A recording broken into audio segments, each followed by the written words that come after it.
Алтын күн. Армысың? Көк аспан. Армысың? Жер ана.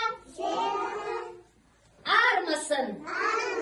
Достарым, сендерді көріп қуанамын. Жарайсыңдар балалар, бүгінгі көңіл-күйлерің қалай, күшті ма? Күшті. Жарайсыңдар енді. Біздің ұйымдастырылған іс-әрекетіміз денсаулық дейді. Денсаулық сабағымыздың тақырыбы денсаулық, балалар. Балалар, денсаулық. 7 сәуір халықаралық денсаулық күні. Денсаулық адам жанының басты байлығы дейді.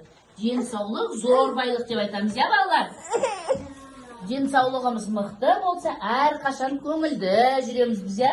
Сабаққа, ойынға деген құлшынысымыз мықты, күшті болады, балалар. Денсаулығымызды далада суық кезінде суық су ішпеу, жылы киініп жүру керекпіз, я балалар? Иммунитеті жоғары адамдардың денсаулығы мықты болады. Денсаулықты сақтау үшін балалар біз не істеу керекпіз? Біз дұрыс тамақтану қажет бізге.